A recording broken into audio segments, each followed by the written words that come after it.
Hey, Trey Kay here. Summer is winding down, and that means students are starting to make their way back to the classroom. The highly contagious Delta variant of COVID-19 looms, and positive caseloads and hospitalizations are up. And that may play a role in the decisions states and local school districts make about vaccination and mask mandates. In the meantime, the Us and Them team is busy on our new season. And during the month of August, we'll present several encore episodes. I want to hearken back to when I was in school. It was a time when we weren't thinking about masks or social distancing, the possibility of infection, or the sadness of isolation and lack of connection. Then, as now, we spent a lot of time figuring out where we belong. Here's an episode that touches on how we as Americans, or humans in general, have a tendency to sort ourselves into different camps or tribes. When I was a teenager, we had a unique Appalachian way of sorting and dividing ourselves. Welcome to Hillers and Creekers. This episode of Us and Them first aired in August of 2017. Oh, and as a heads up, we've bleeped a few adults-only words from this episode. We call it a union, or the United States, but our nation's political divisions run deep, as they always have. The Us and Them podcast explores this political divide, but it's not just about politics. It's more about the deep social divides that lead to the deep political divides. What we really want to know is, why do Americans sort themselves into camps of differing ideas? And why do we tend to cluster with groups of people who think like we do and demonize those who don't?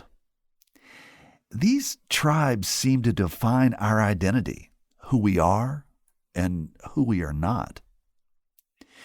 You know, this sorting can start early. It reminds me of my school days. Whether you were a jock or a theater geek or a proud stoner or even a loner, the tiniest of groups, we were all in at least one of these camps, whether we wanted to be or not. At my alma mater of George Washington High School in Charleston, West Virginia, we had this unique Us and Them sorting classification. You were either a Hiller or a Creeker. So I went back to my old neighborhood, and I talked to people that I knew back then to see if they remembered it the way I did. And I discovered that beneath all this division, we were more similar than we thought.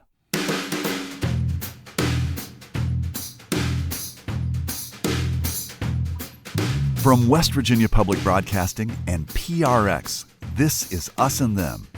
It's the podcast where we tell stories from America's cultural divides. I'm Trey Kay. Today, the legacy of class division in Kanawha County, West Virginia, between the Hillers and Creekers. In West Virginia, everything is a mountain, and the people with money, the lawyers and the doctors lived up at the top of the hill, and the plumbers and the electricians lived at the bottom of the hill. If you wear camo, you're considered a creeker. Levi's, A hat and boots, big belt, and blue jeans. Flannels all the time. Hillers dressed in Vineyard Vines brand, Patagonia brand. Docksiders and collared shirts. The boys wear really short shorts and pink a lot. The Hillers are in the advanced classes. Kind of think that they're better than you. Very well educated. Almost all go to college. Creekers went to technical school. Creekers work all the way through school. The creekers do the hard drugs. The Hillers, they got so much money. They get addicted to the drugs. Drive a brand new Mercedes car, and they're 16 years old. Creekers actually had nicer cars. They had hot rods because they worked on them. They don't work after school. Those are Hillers. They're the preppy kids. The Creekers are Uneducated. The country people, like, Dirt poor. Well, their accents were a little thicker. you're a redneck. We call them Creekers still. They don't really call them Hillers anymore. They're kind of, Preps. they are very preppy. And very rich. but we're still Creekers. Those were voices from past and present students from George Washington High School who let me know that this Hiller-Creeker division is still alive and kicking. George Washington is located in the affluent South Hill suburb of Charleston, but it also serves neighboring towns of mixed socioeconomic levels, such as Loudondale, Davis Creek, and Alum Creek. When I was a kid, I lived in South Hills and was thus a Hiller. It wasn't like the Jets and Sharks fighting over turf. Some of my Facebook friends reminded me that there was a rumble once, but I don't remember anything about it. Those who claim to recall it have some really hazy details about why it happened. What I remember was there was a good bit of sticking with your pack. I mean, I don't remember sitting at the same lunch table with Creekers. But I did have some Creeker friends. We played football together. My friend Randy Thomas was then and still is a proud Creeker. He recently drove me around his hometown of Loudondale in his new pickup truck. He wanted to take me to some of the places where he used to play as a kid, and the only way to get there was to literally drive right through Davis Creek. So, Randy, what the hell are we doing? Well, I'm going to try to take you over here to where the Little League baseball field used to be. But we're driving across a creek right now. We're driving across the creek. Yeah, so? That's okay. I got to figure out how I'm going to turn around here. All right, I'm in a big Ford pickup truck. No, you are not. Ford. Oh, my gosh. I'm going to throw you out right here in the middle of this creek. I'm in a Chevy pickup truck. Yes. Gee, my knee. That's blasphemy. I'll never be your friend again. I know you're lying. But we crossed a creek, and he didn't want to make a 3-point turn, so he backed up. And I thought, oh, man, I don't know if I'd do that. But then again, I'm in the cab of a truck, a professional driver. A professional truck driver. Now, Randy and I have known each other since we both arrived at John Adams Junior High School from different elementary schools.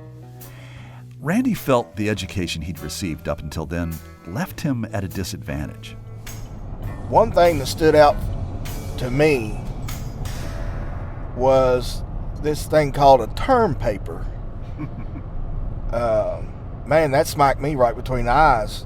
I went to Loudondale Elementary, and when I got to John Adams and they wanted you to do a term paper, I had no idea of what a term paper was, and it sure seemed like all of my friends that were from the schools up on the hill knew exactly what a term paper was. It seemed like they knew what a source was and, oh goodness. Bibliography. Yeah, all those things that you needed to do a term paper. It seemed like they knew exactly what it was, where to get them, all those things. I had no clue. And I just felt lost. I felt lost. Randy also noticed how Hillers dressed differently than Creekers, right down to the shoes. My shoes came from Pickway. To people who don't know, what's Pickway? Pickway would be the equivalent of like Shoe Carnival now. So like an inexpensive place to buy cheap shoes. Very inexpensive. My tennis shoes growing up cost about $2 a pair. By the time I got to John Adams, I was wearing Converse. But I had to fight my parents to get them. I mean, they were just like, oh my God. And back then they were what, maybe $20 if that. And they just didn't see the value in it.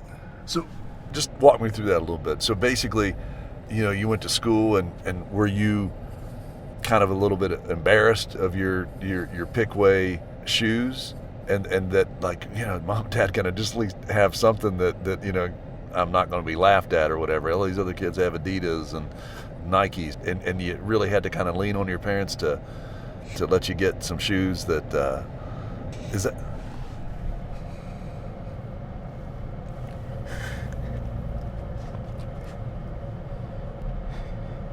I feel like I've touched a nerve.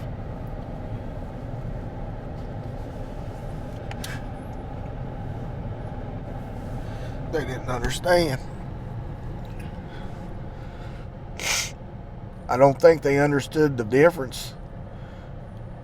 I ended up taking my own money and I went and bought the Nike Cortez, I think is what they called it. Yeah. The red stripe. With the red swoop on it. Yeah. It's not a stripe, it's a swoop. I mean, you know, Nike will let you know that. I think that shoe cost $35. I remember. I'd been working at the ballpark and I'd crossed the hill over into South Park, caught the bus, went to Sport Mart on Courier Street in downtown Charleston, bought the Nikes, put them on before I ever left the store, and I styled and profiled and left there. Yes, sir. Oh, man, the shoes. Who would have thought that shoes could be so important? But they mattered to me, too. By the time I got to John Adams, I was worried about brand name clothes and shoes because of one kid. Joey Minardi moved into my neighborhood the year before I went to Adams, and he was obsessed with brand name clothes. He knew about Pumas, Nikes, and Adidas, and he talked about them so much that he got me and my brother amped up about them. So much so that we begged our mother to buy us pairs. One day when we were in the 6th grade class, I had a question for the teacher, and I walked up to the front of the classroom. And as I did, Joey calls from the back of the room, "Will the guy with the sorry Adidas please sit down?" And I snapped. I started screaming, "Why is this such a big deal for you? Why do you have to keep going on about my shoes? Why do you have to be the one with the best shoes in the class?" And he got up out of his seat, and we met each other in the middle of the classroom, and we just locked and started swinging big roundhouse haymaker punches. And at one point he tackled me and he got on top of me, and he grabbed my ears like they were handles on a jug, and he just started smashing my skull into the floor. I mean, all of this over a pair of freaking Adidas. I told Randy this story, and I also told him about how I remembered being with Joey when he used to tease kids from the creek for wearing Pickway specials.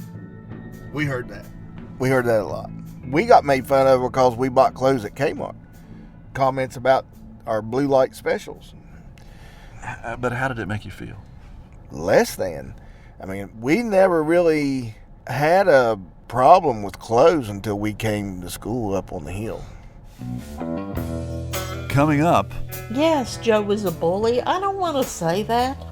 So if he got a pair of Pumas or whatever, you know, he was going to let the world know about it. hey, that's my mom. You'll hear some of her colorful language in the second half. Also, who is this menacing Joey Minardi character? Well, I hadn't seen him in years, but I managed to track him down. I'm Trey Kay, and this is Us and Them, which is supported in part by the West Virginia Humanities Council, the CRC Foundation, and the Daywood Foundation.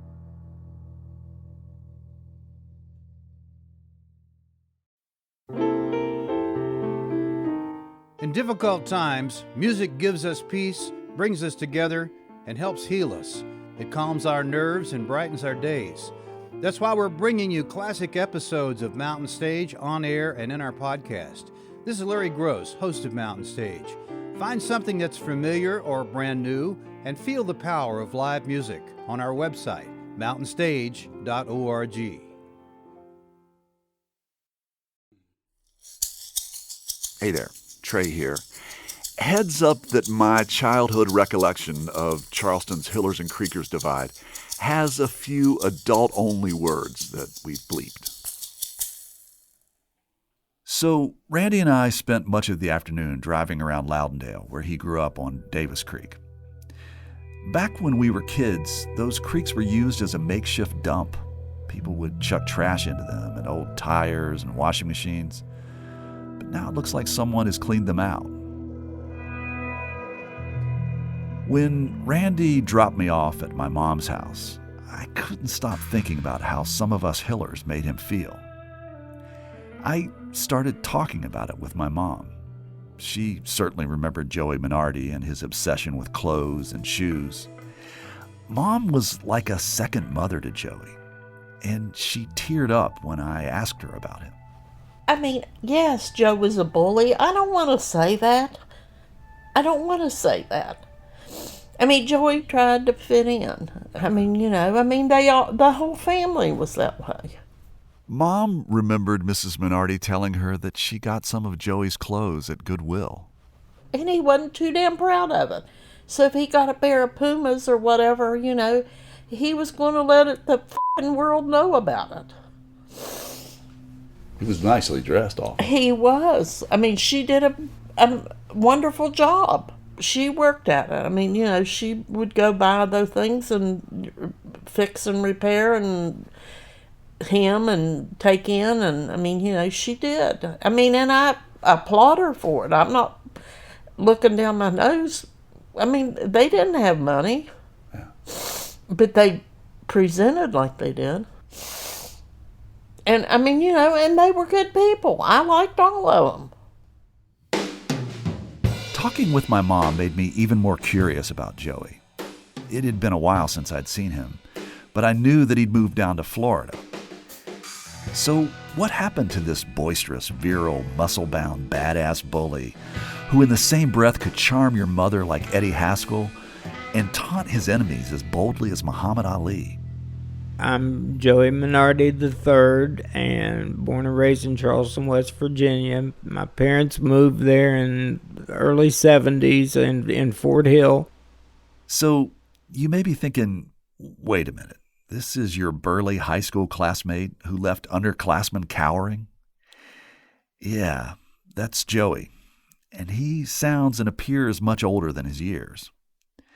When I went to visit Joey and his wife at their home in Florida, I hadn't seen him in years.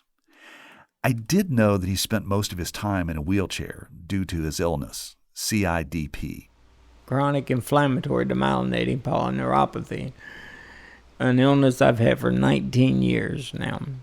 And I was fortunate enough to get to a neurologist, immunologist in Baltimore, Dr. Carol Koski, and she gave me rounds of chemotherapy and a bunch of different things, and it was able to stifle the illness because it was rapidly getting into my respiratory system, and if it would have done that, then I wouldn't have been able to breathe, and that would have been it. When I knew Joey, he was a beefy, robust guy. He moved from the East End, an ethnically diverse working-class part of Charleston, across the Kanawha River and up into my neighborhood in the Fort Hill section of South Hills. Joey says it was kind of like the Jeffersons on TV, moving on up. They moved just down the street from my house in the summer before we went into 6th grade. Honestly, I remember the fact that it was the first home my mom and dad were able to own, and that was a big thing for our family. Exciting for my mom to have her first house. And they were in their 40s at that time and worked real hard to get there. Joey's mom was a homemaker, and his dad was a traveling shoe leather salesman. He was really a hustler, and I remember when we moved on the hill, it was such a big step. They went from $75 a month rent to $175 a month house payment. And I can remember that being stressful for my parents. And there were weeks that he was traveling a couple thousand miles a week sometimes, just around the state. He would leave her, I remember in the 60s, like $5 or $10 to go a whole week. And she had to buy food and gas with that. It's pretty incredible when you think about it.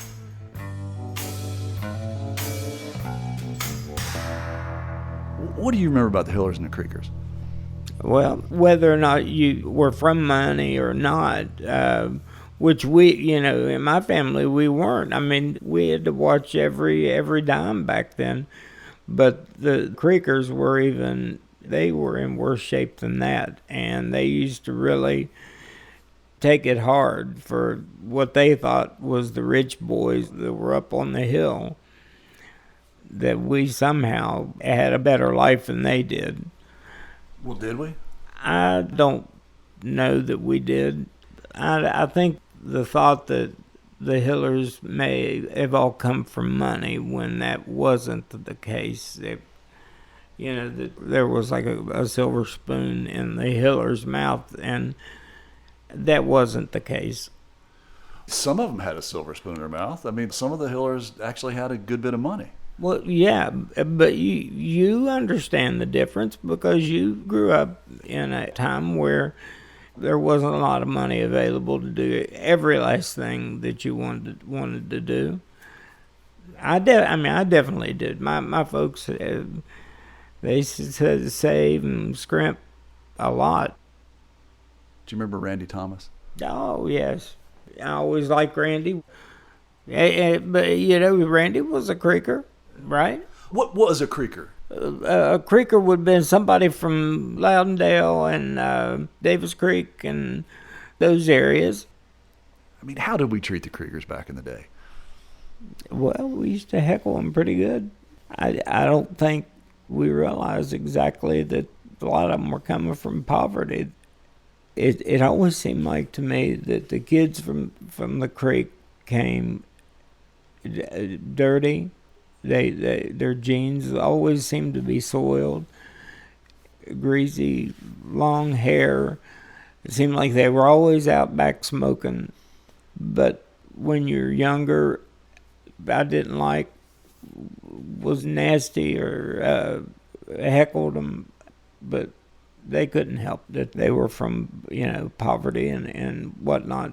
I know a lot of those kids didn't have much guidance. A lot of, busted up families. A lot of them lived in shanties down through there. Double wide? No, not even a double wide. I mean, real shanties. It's true the Creekers didn't have a lot of money, at least not when I was going to school. Back then, your family's means determined how you dressed. Whether or not they were cheaper, flannel shirts were what Creekers wore. I remember a time when my mother gave me a nice flannel shirt for Christmas. I recall smiling and saying thank you, knowing that I might wear this shirt around the house or maybe at family functions. But as a Hiller, I wouldn't be caught dead at school in such a shirt, for fear of looking like a Creeker. Just like my mom, Mrs. Minardi bought Joey a flannel shirt for Christmas, and his didn't get much use either. I think that it watered up and stayed in the trunk of the car most of the time.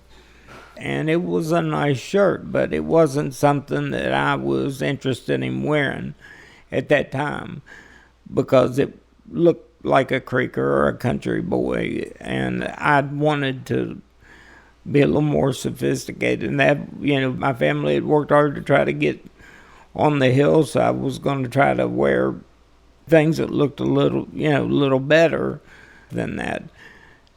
That's what I was interested in those days. In kind of projecting that image. Right. To look better than a Creeker would. Even though we had friends that were Creekers, buddies that we drank beer with every weekend. I wasn't interested in wearing some of those clodhopper boots, and I wouldn't wear it today. You and I were consciously trying to make sure that we were not dressing or looking like Creekers.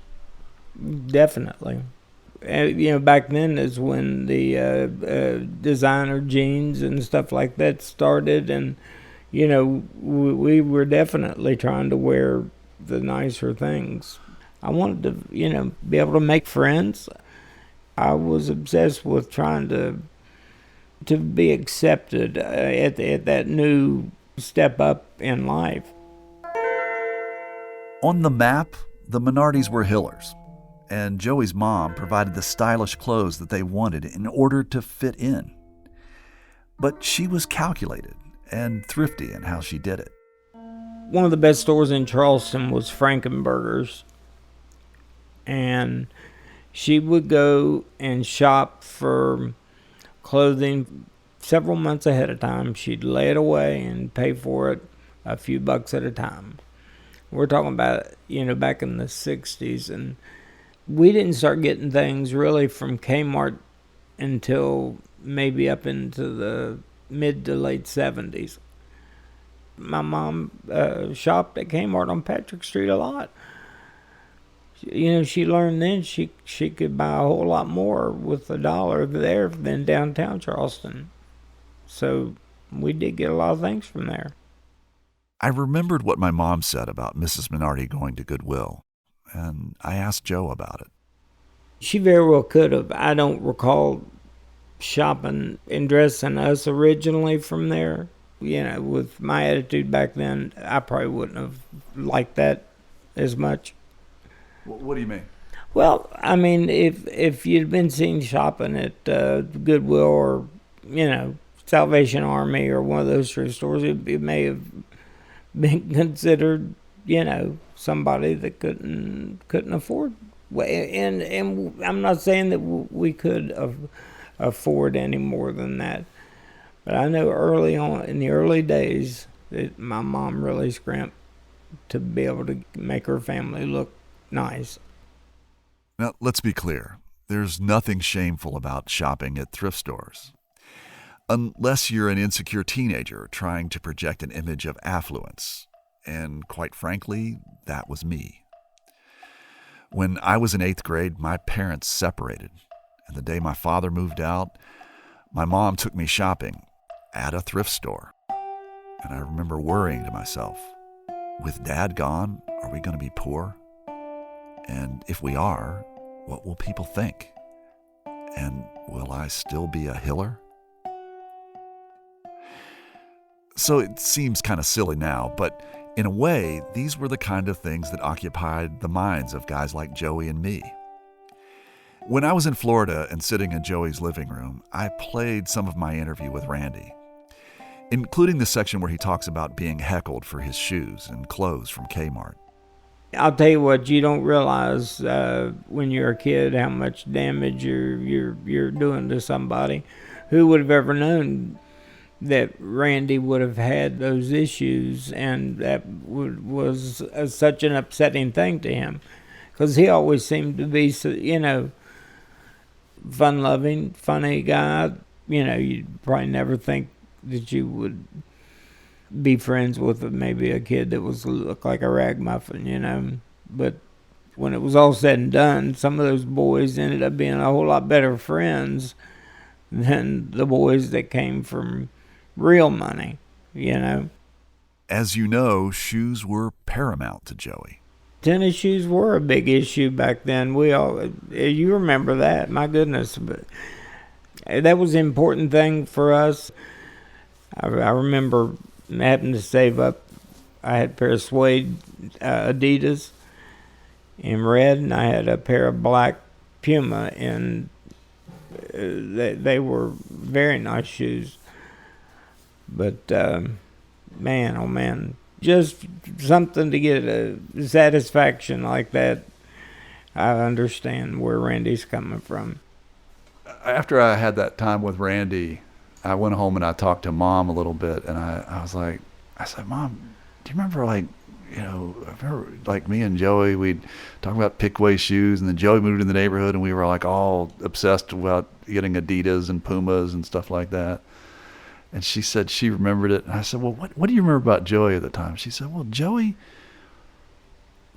he wanted to feel good about himself. And this is a direct quote. She said, if he had a pair of Pumas, he wanted the world to know about it.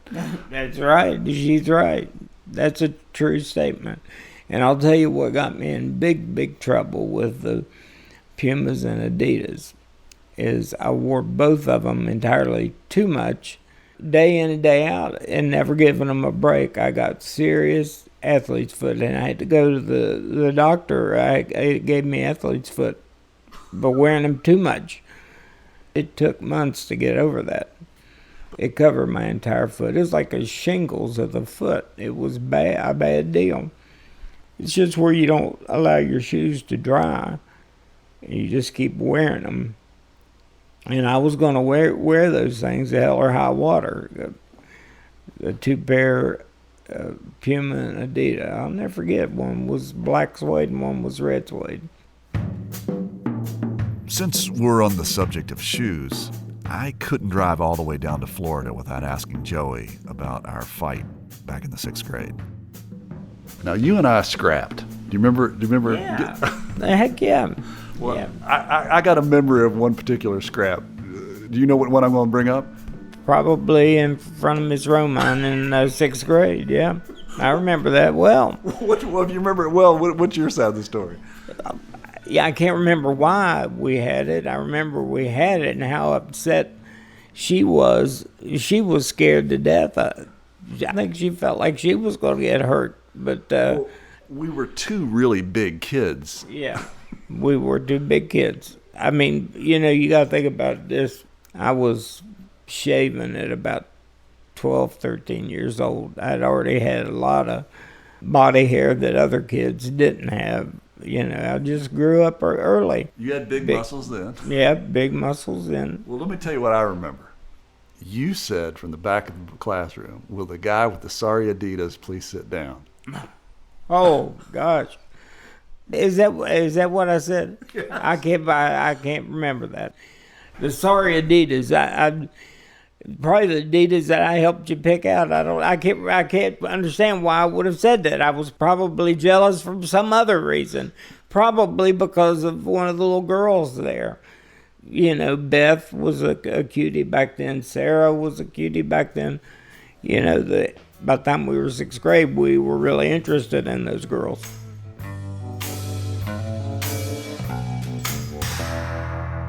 After high school, Joey started a restaurant that was wildly successful. It multiplied and expanded into catering. However, at the height of his success, he fell ill, just in his mid-30s, and was forced to abandon the businesses he'd built. After sticking it out for a few years in Charleston, he had to abandon West Virginia as well, for a warmer climate that was more suitable for his physical condition. I mean, I used to be a healthy, pretty robust guy. I went from that working 100-hour work weeks for the first few years of this illness. I mean, I couldn't even wipe my own butt. I'd have to be pulled up in bed, kind of a prisoner in my own body at that time. I mean, you don't know how glad I am now just to be able to reach over and pick up something to drink under my own power. And I get out and do things. I work in the flowers. I mean, I'm productive. I help the neighbors. We have a good, happy life here. Joey's insecurities about status and fitting in have obviously faded. These days, he's more determined to maintain his limited mobility and to carefully follow his doctor's orders. Randy's certainly moved on too, but it doesn't take much for him to feel the pain of a 40-year-old wound. But what we couldn't see back then was how these anxieties focused on appearances. And we were clueless that this insecurity was something that everyone was feeling. No one knew that Randy, the creaker, bought his Nikes with his own hard-earned money. Nobody knew that Joey came from a family of truly humble means who worked tirelessly to help their son look the part of a Hiller. And that all of this angst and bullying was just about trying to fit in. All three of us struggled to come to terms with that feeling of being less than, incomplete, or even worse, poor. On Us and Them, we often wade into some of the enormous, seemingly intractable differences that divide Americans: abortion, gun rights, climate science, and what to do with the symbols of the Confederacy. I mean, that's big, big stuff, and it's often hard to wrap your arms around it. But we've got this idea that if we take time to listen more deeply to the other side, maybe we'll find more similarities. One strategy for approaching these bigger issues could be as simple as understanding the differences between Hillers and Creekers, and those who wear Adidas, Nikes, and Pumas, and those who wear Pickaway Specials.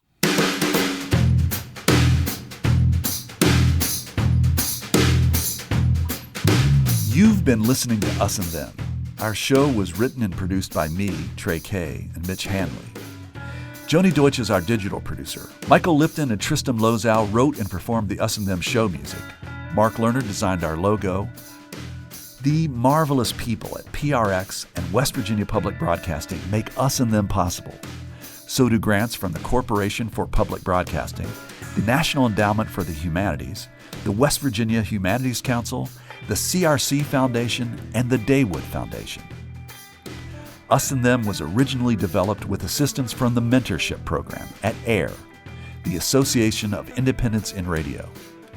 Hey, and thanks to Catherine Winter for editorial direction, and to our friends in the PRX Catapult Program for helping with the development of this episode.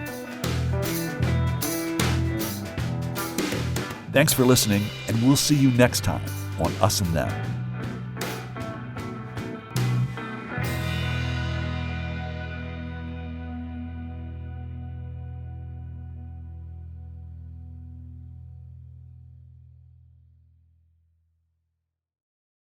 Support for this podcast comes from the Corporation for Public Broadcasting.